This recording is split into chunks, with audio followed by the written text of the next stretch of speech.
Phil Giraldi, welcome here, my dear friend. How is it that American Middle East foreign policy has been managed by American Jews at the present time, one of whom was born in Israel, fought for the IDF, and today has joint Israeli-American citizenship? And this seems to happen no matter who the president is or which party controls Congress. Well, this has been particularly evident ever since 9/11. Basically, you recall, as I recall, that we had a group of American Jews who were largely in control of the Pentagon. I'm talking about Wolfowitz, I'm talking about Feith, and also in the Vice President's office, Scooter Libby. And they basically did everything they could to start a war with Iraq. And the reasoning behind starting a war with Iraq was not because Iraq had weapons of mass destruction, as our good friend Scott Ritter would confirm, but rather because Iraq, the Saddam Hussein, was supporting the Palestinians. And when the Israelis were arresting Palestinians, Saddam Hussein would support the families of those people arrested. And they were very, very angry about this. It was a major issue for the Israelis at that time. So at that time, we wound up going to war with Iraq for no reason whatsoever, except that Israel wanted it. And this has persisted. But the point that I've been trying to make is that this has really gone far beyond what we saw in the years 2001 to 2003. And it's at the point now where our liberties are under attack, where this law, the anti-Semitism law that was recently introduced, is intended to shut down all criticism of Israel. It accepts a definition of criticism of Israel being ipso facto anti-Semitism.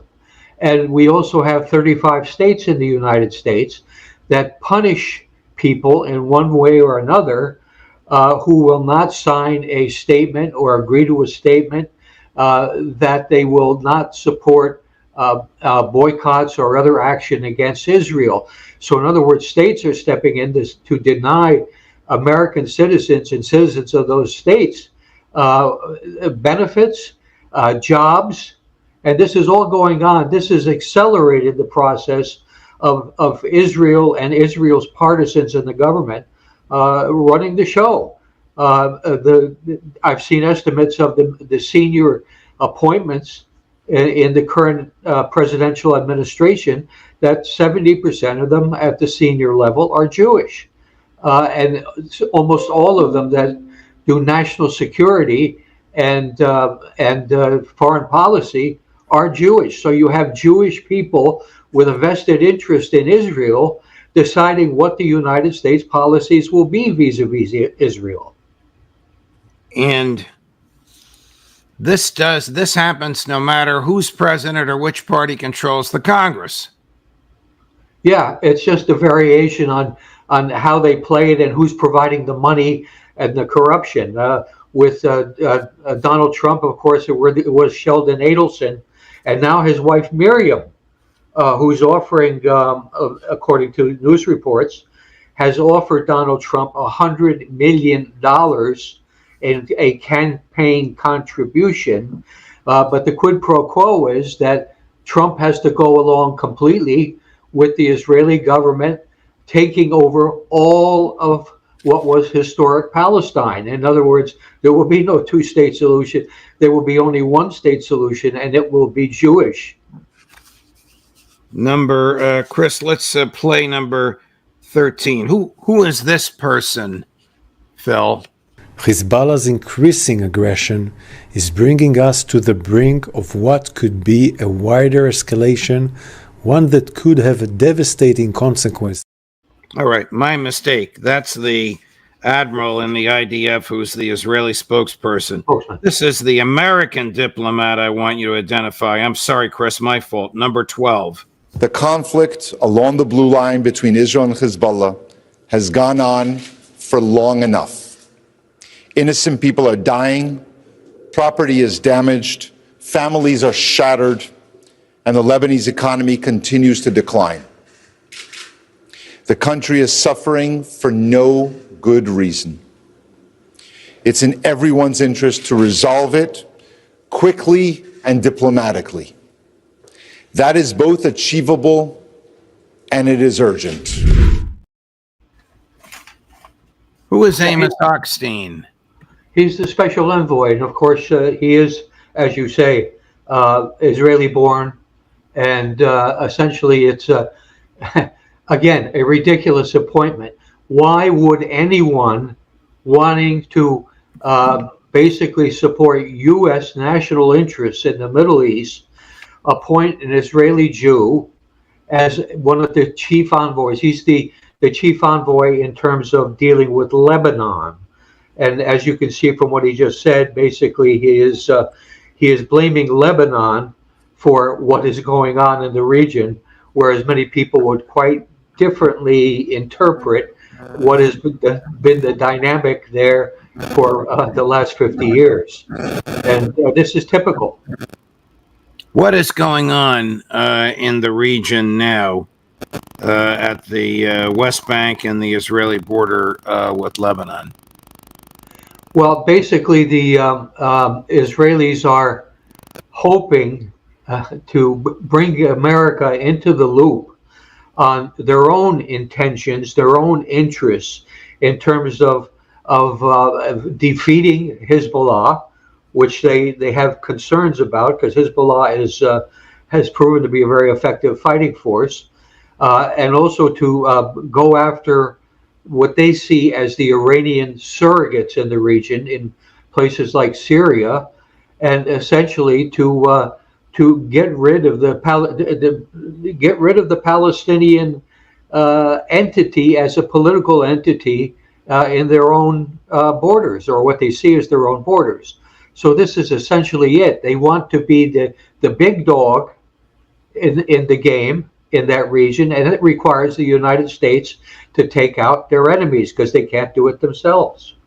Israel and the Netanyahu government hope to spread their borders to what they call Greater Israel. We were using this phrase a few months ago, from the river to the sea, but that includes not only Gaza, but the West Bank. And Hezbollah is determined to be certain, make sure that this doesn't happen, at least with respect to the West Bank. Do I have that right? Well, you have it essentially right, yeah. But Lebanon is a target too. When Israelis speak of Greater Israel, they're not stopping with Palestine.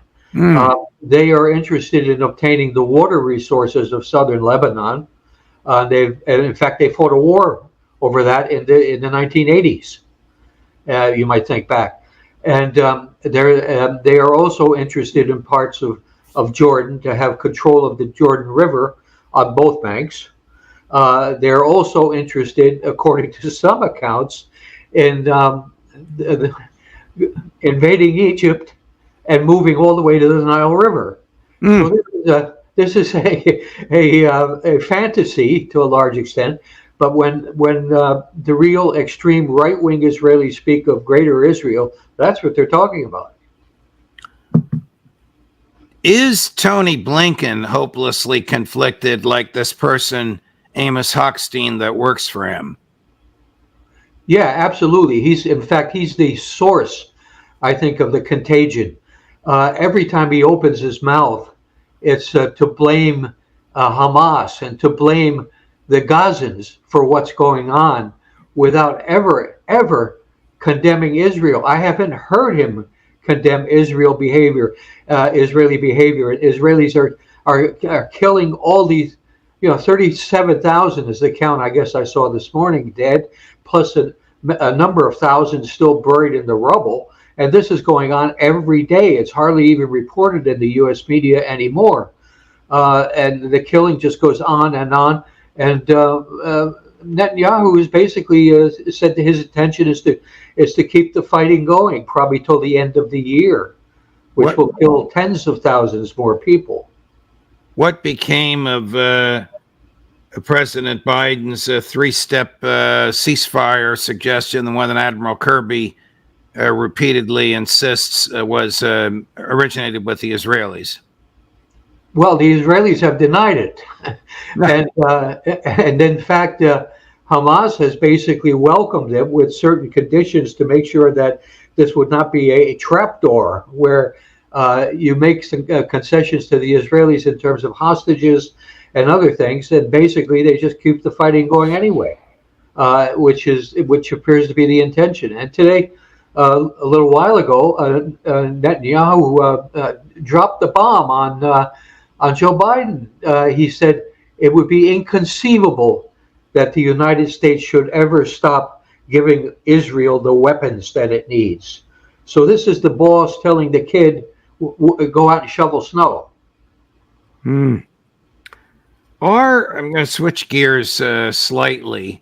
Are candidates for the Congress asked by AIPAC and other groups to sign pre-election pledges in support of Israel? Yes, according to some congressmen. Traficant from Ohio back some years ago made that claim. Cynthia McKinney has made that claim. As soon as you're running for office for Congress, a friendly AIPAC person shows up in your office and asks what your intentions are in terms of policy towards Israel. And if you give the wrong answer, you find that you're being confronted by a well-funded opponent who is a friend of Israel and is also getting good media coverage. So they've managed to get rid of a lot of congressmen, Traficant and McKinney, by this kind of stuff, and there are a ton of others. William Fulbright, for example. This is a common trait of the Israel lobby. You come up with a lot of money, and you use that money to buy candidates, and if you can't buy them, you buy someone else as your candidate. And pretty soon you have what we have now in the U.S. Congress, which is Knesset East. We are owned on foreign policy by Israel. Nobody dares stand up against Israel except a few voices in the progressive wing of the Democratic Party and Tom Massey. And it's frightening. Our system is being taken over. It's being managed. And we get people like Ariel Sharon making the claim that don't worry about the United States. We Jews own the United States, and the Americans know it. And we have our current Prime Minister, Bibi Netanyahu, saying things like, oh, don't worry about the United States. It's easily moved.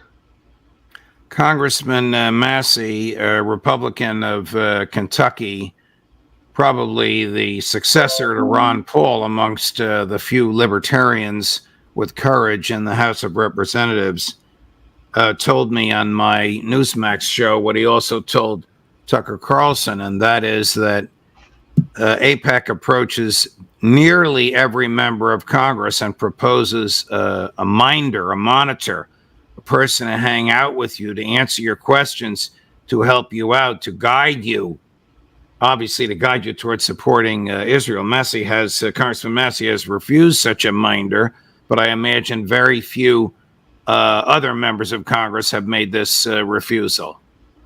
Yeah, the minder is as I understand it, is in the form of a staffer. So it's a staffer that's appointed to the staffs of the congressmen.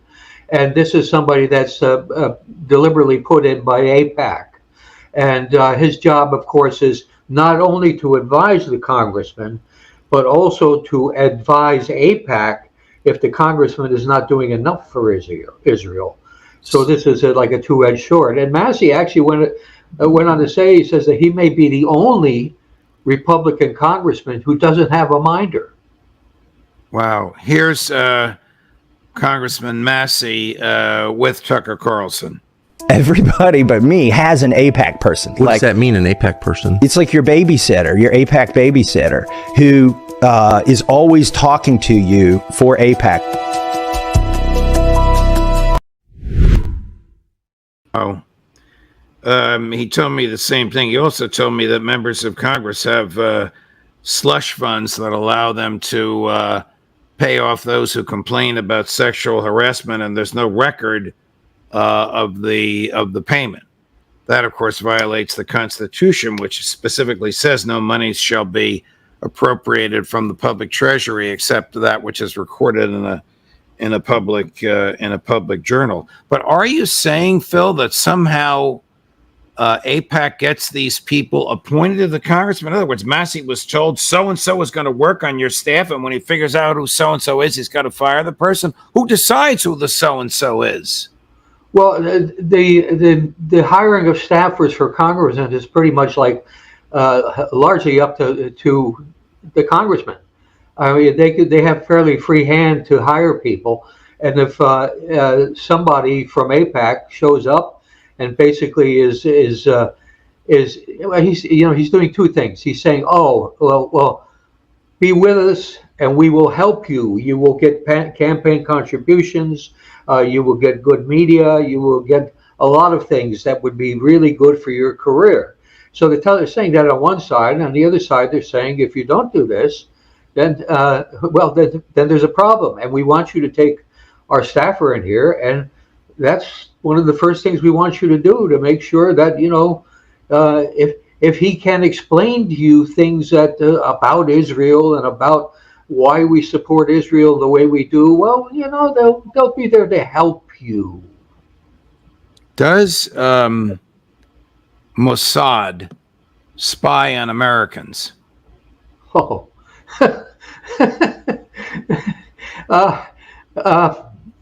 I'm trying to think of a metaphor that compares to that.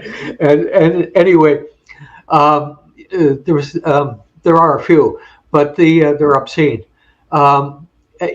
Mossad constantly spies on Americans. I remember in my time in the agency where I used to talk to some officers who had served in Israel, and the spying on them was constant, and their quarters were bugged with microphones.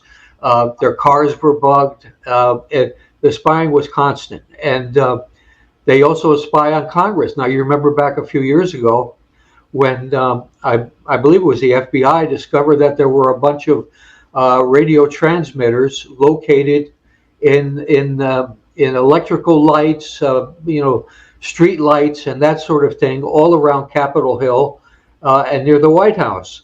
And these were planted to be able to pick up telephone conversations and that sort of thing. And that was done by Israel. Why does the United States tolerate this? Isn't it the job of the FBI to protect us from foreign agents spying on us? Well, with the exception of Israel. That's the problem. Israel gets a free pass on almost everything. And as I say, this investigation that was back a few years ago never went anywhere, as I recall. Although somebody in the FBI slipped up and said, yes, it was Israel that did it, which was kind of an embarrassment. But it's a given. They spy on us. Some stories that are coming through now about how they're manipulating media and also sort of social services online with fake personas who are spreading stories that are denigrating anybody who Israel considers an enemy, and are encouraging good stories to appear about Israel. So this is a major effort, and it's ongoing. What has Israel done as a country for the United States as a country? Well, it's taken a lot of our money and spent it. It's used a lot of our weapons to kill Muslims. I mean, apart from that, I can't think of too much that Israel has ever done for us. When I was still in the intelligence services, there used to be this myth that was propagated by certain congressmen, Tom Lantos including among them. And this myth was that Israel was a wonderful source of intelligence information needed by the United States. And whenever I had a chance to talk to people who actually saw the intelligence that was being circulated as being important coming from Israel, they said it was all fabricated.